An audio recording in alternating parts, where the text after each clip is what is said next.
Capítulo 10. Dias difíceis. A partir deste amor por ele é que vem o fogo que alimenta sua paixão. Eles se deleitam em obedecer a ele. Esforcem-se para serem santos. Sem santidade, ninguém verá o Senhor. Cuidem que ninguém se exclua da graça de Deus. Hebreus 12, 14 e 15. Sem santidade, ninguém verá o Senhor. Será que temos crido nessas palavras ou elas têm sido para nós apenas uma boa citação da Bíblia? Será que a igreja as vê como mandamento ou meramente uma declaração de motivação poética que nos ajuda a desejá-la como um alvo de estilo de vida que certamente é inatingível nesses dias? E o que o escritor de Hebreus queria dizer com "cuidem que ninguém se exclua da graça de Deus"? Como alguém poderia se excluir da graça de Deus que tem sido pregada nas igrejas nesses últimos 25 anos? Será que isso seria somente uma declaração exagerada de Deus para nos fazer temer e nos manter longe de problemas? Está claro que não. Cristãos que não foram transformados. Como eu disse no capítulo anterior, para muitas pessoas, a graça representa uma grande cobertura que tem praticamente absolvido os cristãos de qualquer responsabilidade de andar em obediência e santidade. Mas essa graça tem novamente provado estar em contradição com a Bíblia, quando comparada a esse versículo, pois alguém ser excluído da graça de Deus significa não andar em seu potencial completo. Significa receber a dádiva de Deus em vão ao permanecer sem ser transformado. Paulo previu esse acontecimento de que nos últimos dias inúmeros cristãos permaneceriam os mesmos sem mudar. Ao descrever esses dias, ele disse que seriam dias difíceis. É interessante ouvi-lo dizer isso em relação aos nossos dias de liberdade religiosa, enquanto ele foi apedrejado, afligido com chicotes, preso, algemado e açoitado por causa da sua firme posição em favor do Evangelho. Mesmo assim, ele escreveu que nos nossos dias seriam difíceis, pois muitos que se dizem cristãos amariam a si mesmos e ao dinheiro, e buscariam mais aos prazeres do que Deus. Alguns seriam orgulhosos, outros ingratos, outros ainda não perdoariam. Entre os cristãos, haviam aqueles que seriam desobedientes e impuros, e muitos que não teriam domínio próprio. Outros seriam obstinados. Paulo diz que esses homens e mulheres teriam a aparência de cristãos, parecerão ser seguidores da nossa religião, mas com as suas ações negarão o verdadeiro poder dela. 2 Timóteo 3:5. Eles não permitiriam que o poder da graça os transformasse de pessoas que amam dinheiro e prazeres em pessoas que amam a Deus e ao povo. Permaneceriam impuros e receberiam a graça de Deus em vão. Ele então continua dizendo que esses cristãos estão sempre aprendendo e jamais conseguem chegar ao conhecimento da verdade. Versículo 7. Hoje nós temos mais ensinamentos cristãos do que em qualquer época da história e mais que em outros países. Muito dinheiro tem sido gasto para difundir o evangelho por meio de livros, mensagens em áudio, vídeos, programas de televisão via satélite, sem mencionar inúmeros cultos de igrejas e conferências. Mas ainda assim, temos cultivado uma igreja mundana que não se separou dos desejos do Egito. Paulo não descreve seus dias de perseguição física como difíceis, mas sim os nossos dias de mundanismo na igreja. Almoçando com um amigo pastor, ouvi sobre sua viagem a uma nação da África que é predominantemente muçulmana. Atualmente, eles torturam e matam cristãos nessa região. Ele me contou que conheceu homens que haviam sido torturados, mas que ainda assim tinham paixão por pregar o evangelho a seus conterrâneos. Quando meu amigo ia pregar para os cristãos todos os dias, ele passava dirigindo em frente à forca usada para assassinar cristãos. Ele disse: John, eu gostaria de saber quantos norte-americanos continuariam a pregar o evangelho se eles passassem diariamente em frente ao lugar onde poderiam um dia ser enforcados por causa de sua crença. Então ele fez um comentário que se alinha com o que Paulo disse. John, existe algo nos Estados Unidos que nós não temos aqui, que é liberdade religiosa. Mas aqui nós temos liberdade espiritual, algo que não existe nos Estados Unidos. De acordo com Paulo, os últimos dias não seriam difíceis por causa da perseguição aos santos, mas sim por causa do mundanismo da igreja. Será que nós estamos usando nossa liberdade de maneira incorreta? Em uma conferência na qual eu era um dos palestrantes, sentei em uma mesa em frente a uma pastora que acabara de retornar de uma visita a um país comunista da Ásia. A perseguição na região era tão severa que os fiéis tinham de se encontrar em segredo. O pastor que organizava os cultos e seus líderes já haviam sido presos inúmeras vezes. Na prisão, eles continuavam a pregar o evangelho para os criminosos e muitos eram salvos. As autoridades ficavam tão iradas que os colocavam em uma cela isolada. O pastor já havia sido preso mais de 100 vezes e tinha passado mais de 10 anos na prisão. Eles faziam seus cultos sem serem perturbados até o último. A polícia acabou descobrindo o lugar onde se encontravam e, se não estivessem em alerta, eles teriam sido presos. Antes de se despedirem, concordaram em se encontrar em um lugar remoto na manhã seguinte, antes de a pastora os deixar e voltar a seu país. Na manhã seguinte, eles apareceram e pediram oração. A pastora me disse: John, senti que eles que deveriam ter orado por mim, e não eu por eles. Mas eu sabia que Deus honraria a fé deles. No fim deste culto, o pastor começou a chorar. Quando ela perguntou a razão, ele respondeu que estava preocupado com o povo. Com lágrimas nos olhos, ele disse: Eu temo a nossa liberdade. A ministra ficou perplexa. Por que você teme a liberdade? Ela perguntou. Você tem sido perseguido, caçado e preso muitas vezes. Pense em todas as coisas que você poderia fazer se você e seu povo fossem livres. Ele continuou: Eu temo que essas pessoas se tornem materialistas e mundanas quando tiverem liberdade e se desviem, como outros fizeram com tantas igrejas ocidentais. Como ela poderia argumentar com ele, vendo sua pura devoção a Deus e ao povo de que ele cuidava? Seria essa a dedicação típica que ela havia encontrado no mundo ocidental? Nós vemos esses santos que são perseguidos como os que vivem dias difíceis. Mas quem, de acordo com a Bíblia, está vivendo tempos difíceis? Paulo diz que somos nós que temos liberdade religiosa e mundanismo na igreja.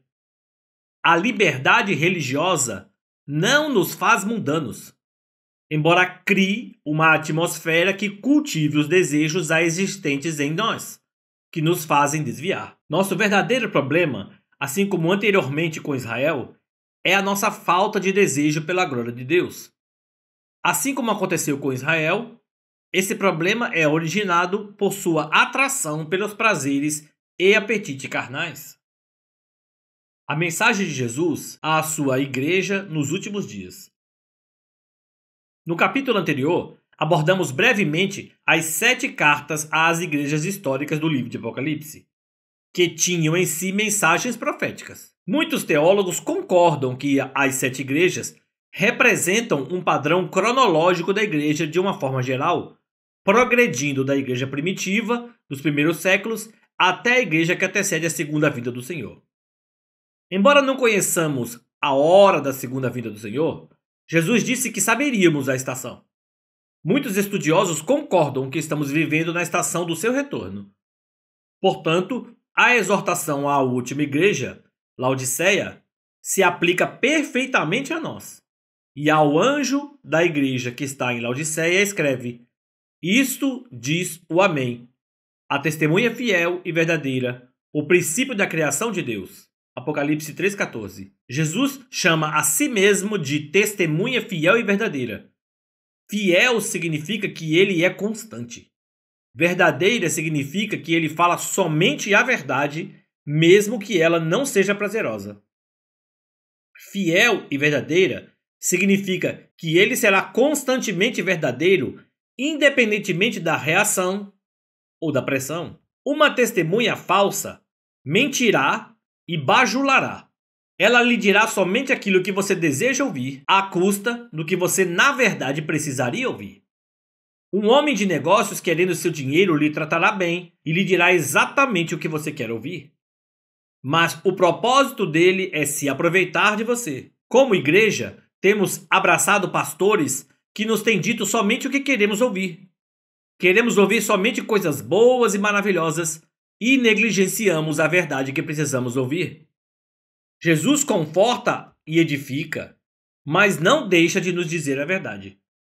Ele ama e perdoa, mas também exorta e corrige. Observe suas palavras. Conheço as suas obras. Sei que você não é frio nem quente. Apocalipse 3,15. Ele diz obras e não intenções. O caminho para o inferno é pavimentado de boas intenções. Como ele conhece a condição das igrejas?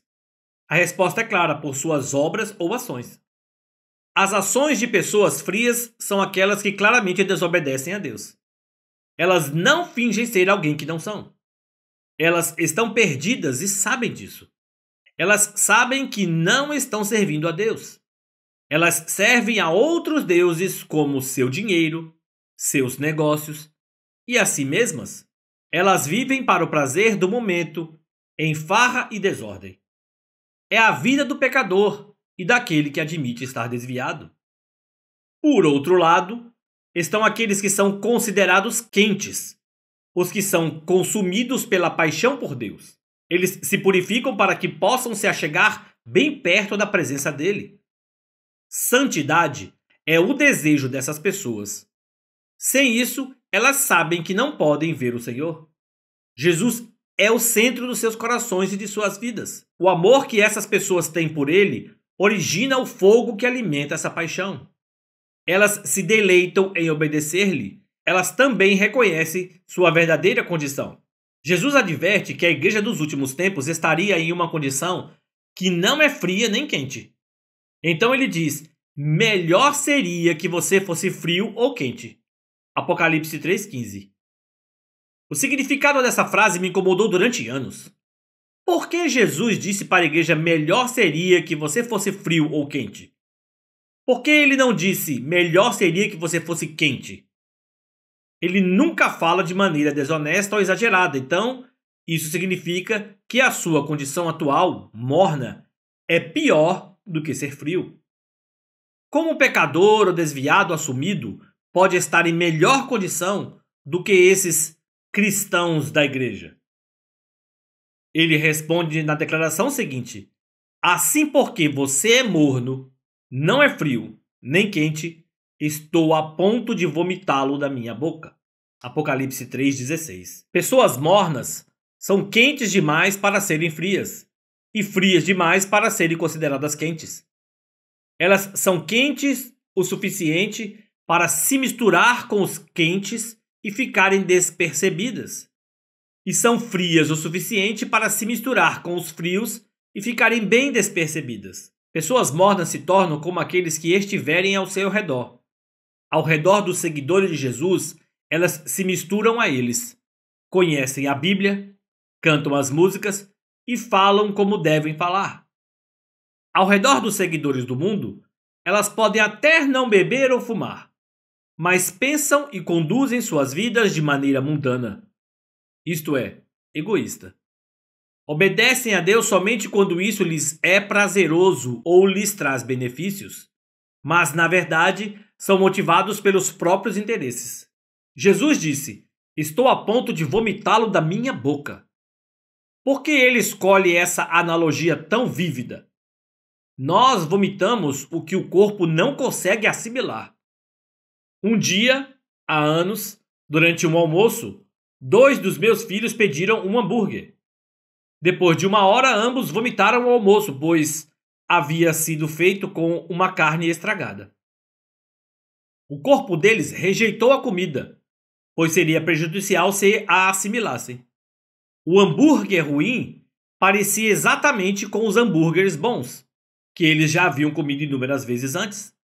Jesus, na verdade, está dizendo: eu vomitarei do meu corpo aqueles que dizem que pertencem a mim, mas que, na verdade, não me pertencem. Nem o frio, nem o quente estão enganados com relação ao seu relacionamento com Deus, mas os mornos estão enganados. Eles pensam que a condição deles é algo que realmente não é. Acham que pertencem a Jesus. É por isso que eles são piores do que se fossem pecadores assumidos. Pecadores sabem que não estão servindo a Deus, por isso eles são mais fáceis de serem alcançados. Pessoas mornas acham que estão servindo a Deus. Elas confessam sua salvação, mas estão fora da graça de Deus que professam. Elas são mais difíceis de serem convencidas. Se as pessoas acham que estão salvas, elas não veem necessidade de salvação. Jesus entra em detalhes sobre a verdadeira condição dessas pessoas. Você diz: estou rico, adquiri riquezas e não preciso de nada. Não reconhece, porém, que é miserável, digno de compaixão, pobre, cego e que está nu. Apocalipse 3:17. As pessoas dessa igreja se gloriavam de serem abastadas e não precisarem de nada. Elas se confortavam com o que pensavam que eram as bênçãos de Deus. Essa poderia ser uma imagem das nossas igrejas? Será que temos usado nossa liberdade e nossa riqueza para intensificar nosso culto a Deus? Ou temos permitido que essa liberdade e essa riqueza nos enganem? Acredito que a maioria das igrejas ocidentais se encaixe na segunda opção. Contudo, tenho encontrado pessoas fiéis nas igrejas ocidentais que possuem uma verdadeira paixão por Deus e que buscam se santificar. Elas são a minoria e não a maioria. Essas pessoas são verdadeiros soldados que conhecem o campo de batalha e seu inimigo. A paixão que elas possuem é visível através de suas obras, e não somente por suas palavras. Jesus declara aos que são mornos na igreja: dou-lhes este conselho. Compre de mim ouro refinado no fogo, e você se tornará rico. Compre roupas brancas e vista-se para cobrir sua vergonhosa nudez. E compre colírio para ungir os seus olhos e poder enxergar. Apocalipse 3:18. Ele enfatiza que devemos comprar dele algo que, obviamente, não é obtido simplesmente por meio do conhecimento do seu senhorio. Lembre-se, a igreja professa a salvação em seu nome, mas lhes faltava algo que os verdadeiros cristãos deveriam possuir. Mas como compramos algo de Jesus? Deus nos diz em Provérbios 23:23: compra a verdade e não as venda. Por intermédio de Isaías, o profeta, ele diz: venham todos vocês que estão com sede, venham às águas, e vocês que não possuem dinheiro algum, venham, comprem e comam. Isaías 55:1. Assim como na fala de Jesus, o foco está em comprar algo pelo qual o dinheiro não pode pagar. Jesus fala do reino dos céus aos seus discípulos. O reino dos céus também é como um negociante que procura pérolas preciosas. Encontrando uma pérola de grande valor, foi, vendeu tudo que tinha e a comprou. Mateus 13:45 e 46. Para comprar essa pérola tão cara que representa o reino, foi necessário vender tudo para ter o suficiente para pagar por ela? Em outras palavras, dê sua vida completamente para servir a Ele e à sua causa, sem reter nada para si mesmo. Viva completamente para Deus.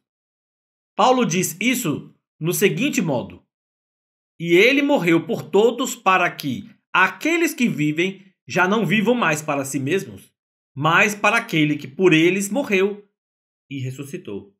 segundo Coríntios 5,15. A prudente e a insensata. Algumas das parábolas de Jesus ilustram esse ponto. Uma delas é encontrada nos primeiros 12 versículos de Mateus 25.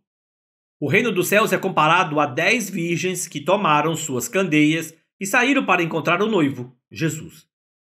Todas elas eram virgens, e todas elas o chamavam de Senhor. Todas elas tinham suas candeias que simbolizavam a luz, representando aqueles que receberam a dádiva da vida eterna.